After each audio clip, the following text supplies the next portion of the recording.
Pada episode sebelumnya, Geni merasa ada yang aneh pada dirinya. Ada makhluk halus yang telah merasuki Geni sehingga terkadang dia tidak bisa mengendalikan dirinya sendiri.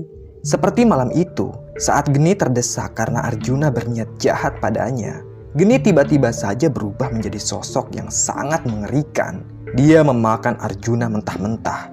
Lelaki itu pun tewas, yang tersisa hanya tulang belulangnya saja. Ternyata saat Geni menggigit lehernya Arjuna, ada yang mendengar teriakan Arjuna dari luar kamar. Pekong, si pelayan bar, langsung menghampiri kamar Geni.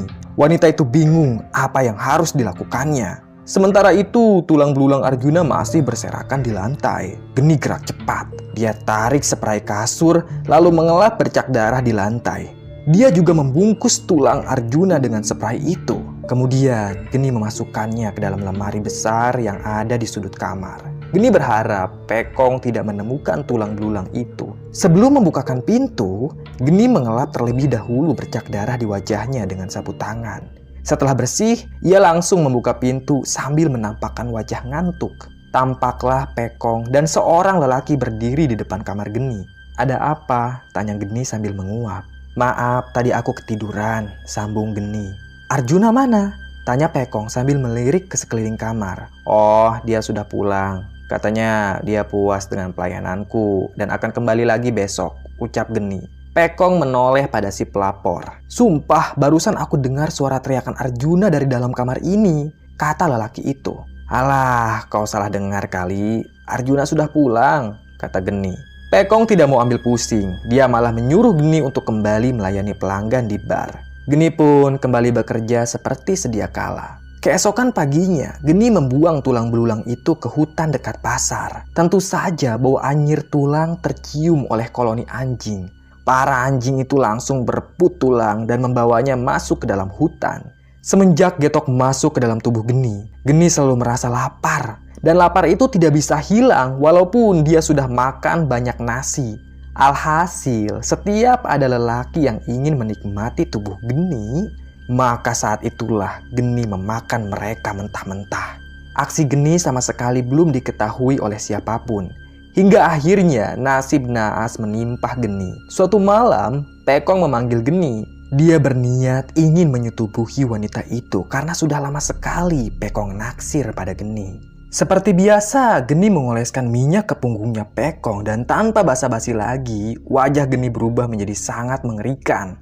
Ia pun menerkam pundaknya Pekong. Nah, karena si Pekong ini bertubuh gendut, maka tidak mudah bagi Geni untuk melumpuhkannya. Gigitan Geni hanya membuat luka kecil pada pundaknya Pekong.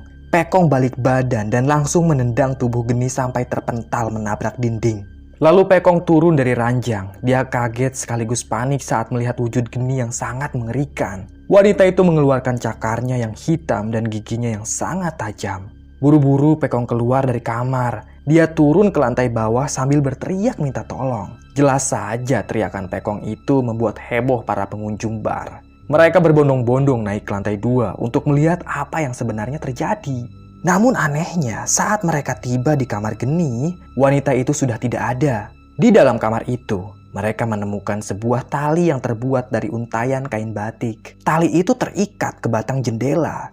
Ternyata tadi pas Pekong keluar dari kamar, si Geni ini sudah kembali normal. Wanita itu langsung mengambil kepala pocong Duloh dan keris. Lalu ia mengikatkan tali ke tiang jendela. Tali tersebut sudah Geni siapkan dari jauh-jauh hari untuk jaga-jaga. "Dia di bawah!"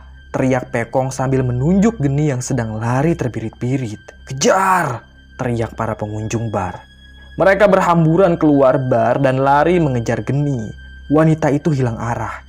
Dia tidak tahu mau lari kemana karena pasar Gitik ini sangat luas. Belum lagi kompleks gedungnya yang bikin Geni bingung. Sesekali Geni malah kembali ke tempat yang sama. Ia mendengar teriakan para pengunjung bar yang semakin mendekat.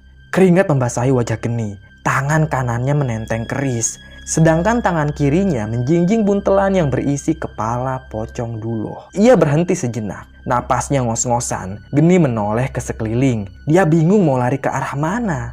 Akhirnya dia memutuskan untuk mengambil arah kanan. Kini Geni mendengar suara mereka dari segala arah. Ternyata mereka menyebar untuk mengepung Geni. Ada yang bawa golok, ada yang bawa bambu, ada juga yang bawa batu. Mereka benar-benar akan membunuh Geni. Sekarang perempuan itu tiba di perempatan. Di sekelilingnya ada gedung-gedung tua khas Belanda. Ia dikepung dari segala arah. Geni tidak bisa lari sama sekali. Tapi ia tidak mau menyerah. Dia mengacungkan kerisnya lalu mengancam para lelaki itu. Tapi bukannya takut, mereka malah tertawa terbahak-bahak. Dan tak lama kemudian dari dalam kerumunan muncullah Pekong. Ia masih memegangi lehernya yang terluka.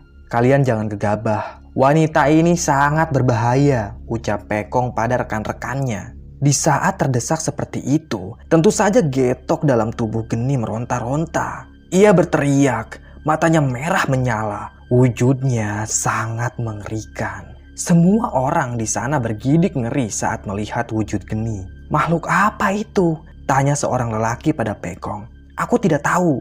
Cepat tangkap dia dengan jaring, pinta Pekong. Ternyata mereka sudah menyiapkan sebuah jaring untuk menangkap Geni. Jaring pun dilempar tepat ke tubuhnya Geni. Wanita itu berteriak sambil meronta-ronta. Mereka memegang ujung jaring agar Geni tidak lepas. Ia ditangkap seperti hewan buas yang sangat berbahaya. Tak butuh waktu lama, jaring tersebut berhasil menggulung tubuh Geni beserta keris dan kepala Duloh. Ia tidak bisa berkutik. Namun, saat mereka hendak membunuh wanita itu, salah satu dari mereka melarangnya. Jangan dibunuh, kata seorang lelaki berambut keriting. Kenapa? Tanya Pekong. Wanita ini sangat aneh. Pasti ada makhluk gaib yang merasukinya. Aku khawatir kalau wanita ini dibunuh, nanti makhluk gaib itu malah meneror kita semua, ucap lelaki berambut keriting. Masuk akal juga kalau misal mereka membunuh Geni. Getok dalam tubuh Geni pasti murka dan makhluk itu tentu akan meneror warga. Lalu bagaimana? Tanya Pekong. Kita serahkan saja pada Ki Derajat. Dia kan sakti. Ki Derajat pasti bisa menangani makhluk ini, usul si lelaki keriting. Ya, memang Ki Derajat adalah orang yang dianggap sakti oleh warga. Rumahnya lumayan jauh dari pasar Gitik. Semua orang akhirnya sepakat dengan usul si lelaki keriting. Mereka mengambil bambu dan mengikatkannya pada jaring. Geni digotong terbalik seperti hewan hasil berburu. Sementara itu, pengaruh getok dalam tubuh Geni belum hilang. Ia masih meronta-ronta. Malam itu juga, Geni dibawa ke rumah Ki Derajat. Rumahnya berada di sudut perkampungan. Ki Derajat memang memisahkan diri dari warga. Tapi selalu ada warga yang datang ke rumah Ki Derajat untuk urusan pergaiban. Belum ada listrik yang dialirkan ke rumah Ki Derajat. Saat itu listrik hanya ada di kawasan pasar saja. Setibanya di sana, Geni diletakkan di atas tanah. Untung saja kepala Duloh masih terbungkus rapi sehingga tidak langsung menyentuh tanah. Dan saat itu, Geni sudah kembali seperti sedia kala. Pengaruh getok sudah hilang dari tubuhnya. Dia sangat kelelahan, Geni bahkan tak mampu untuk bergerak. Tak lama kemudian, dari dalam rumah itu, keluarlah seorang lelaki tua yang umurnya kisaran 50 tahun. Dia mengenakan pakaian warna hitam dan belangkon hitam. Pekong langsung menghampiri Ki Derajat. Dia memberitahu semuanya tentang Geni. Lalu, Ki Derajat dengan penuh wibawa perlahan berjalan mendekati Geni yang sedang terkapar tak berdaya. Dia menatap wajah Geni yang pucat. Ki Derajat langsung mengambil keris yang tersangkut pada jaring, lalu meminta warga untuk membawa Geni ke kandang sapi. Lelaki tua itu juga mengambil buntelan yang dibawa oleh Geni. Malam itu, Geni diperlakukan dengan sangat tidak manusiawi. Kedua kakinya dirantai. Ada 3 ekor sapi di dalam kandang. Bau busuk menguar menusuk hidung. Sayangnya, si Geni tidak bisa berontak. Kedua matanya sendu. Dia sangat kelelahan, lalu pingsan begitu saja. Keesokan paginya, Geni siuman. Geni heran karena di hadapannya ada seekor ayam kampung yang sudah disembelih. Darahnya masih segar. Tampaknya ayam itu baru saja disembelih. Sesaat kemudian, pintu kandang sapi itu terbuka. Ki Derajat masuk membawa kendi yang berisi air. Perlahan, dia mendekat pada Geni. Kini penampilan Geni sangat kumal. Baju kebaya yang ia kenakan sobek di bagian pundak. "Di mana buntelanku?" tanya Geni dengan nada tinggi. Dia tampak sangat waspada. "Jangan khawatir, buntelanmu aman. Kalau boleh tahu, siapa namamu, nak?" tanya Ki Derajat sambil meletakkan kendi di atas tanah. "Namaku Geni." "Tolong berikan buntelan itu padaku," ucap Geni. Kini dia memohon. Ki Derajat diam saja dan malah berdiri sambil membelakangi Geni. "Seminggu yang lalu, aku bermimpi didatangi seorang putri berdarah ningrat. Dan ternyata mimpi itu benar. Kau memang sudah ditakdirkan untuk datang ke rumahku," ucap Ki Derajat. Geni sama sekali tidak mengerti apa yang sedang dibicarakan Ki Derajat. Ia malah memohon agar dilepaskan dan barang-barangnya dikembalikan. "Geni, aku tahu ada makhluk halus di dalam tubuhmu, tapi aku bisa mengendalikannya," ucap Ki Derajat. Setelah itu, Ki Derajat tidak bicara apapun lagi dan langsung keluar dari kandang. Ia gembok pintu kandangnya biar aman. Geni mengintip dari celah kayu. Ia melihat Ki Derajat masuk ke dalam rumahnya dan kembali dengan membopong seseorang yang dibungkus dengan kain batik. Ki Derajat membaringkan tubuh manusia itu di atas dipan bambu yang dibuat menyerupai dipan pedagang kaki lima. Geni sangat kaget saat Ki Derajat membuka kain yang membungkus tubuh orang tersebut. Ternyata itu adalah jasad seorang wanita. Jasad wanita itu tampak telanjang bulat. Tubuhnya juga kering sekali. Ki Derajat mengoleskan semacam balsem pengawet ke sekujur tubuh wanita tersebut sambil menyanyikan lagu Jawa. Setelah selesai, ia membiarkan jasad itu dijemur layaknya ikan asin. Sementara Ki Derajat pergi ke hutan dengan membawa karung dan arit. Mungkin dia mau cari rumput untuk pakan sapi. Dan setelah Ki Derajat pergi, tiba-tiba saja Geni melihat jasad wanita itu bangkit lalu menoleh pada Geni. Jelas saja Geni kaget. Ia memalingkan pandangannya. Lalu sesaat kemudian Geni kembali mengintip. Anehnya, jasad si wanita masih terbaring di atas dipan bambu. Mungkin saja tadi Geni salah lihat atau sedang berhalusinasi. Mari kita sama-sama tengok kabarnya si Sakti. Dan sudah jelas lelaki itu kehilangan jejak Geni. Kata warga setempat, mereka tidak sempat membunuh Geni karena diteror oleh Getok. Tak ada satupun warga yang berani kembali ke hutan karena sangat berbahaya.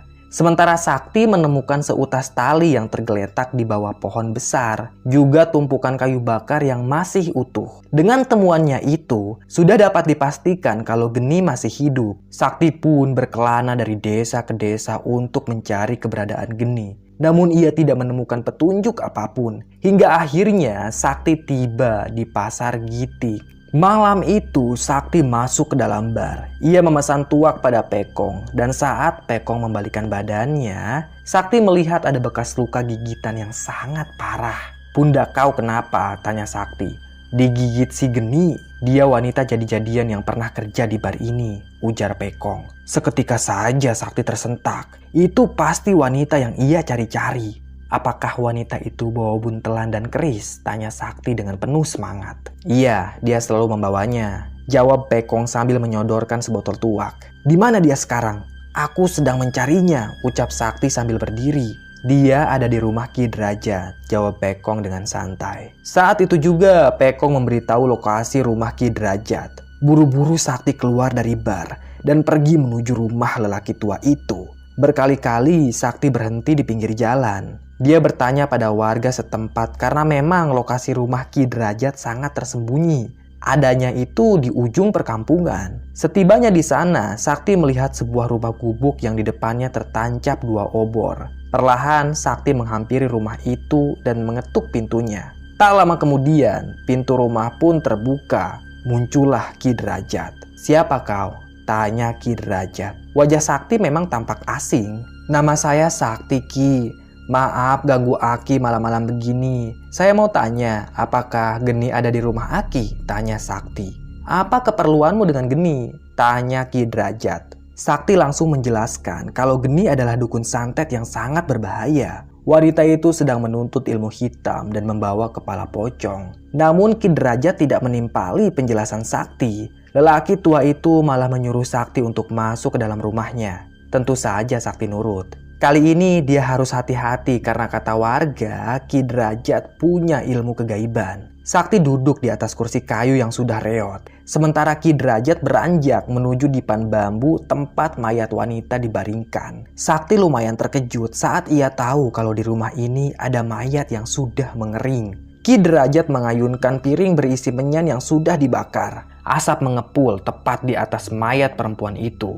Mulut Ki Derajat bergumam membaca mantra. Entah mantra apa yang diucapkannya. Setelah itu, dia beranjak keluar rumah menuju kandang sapi.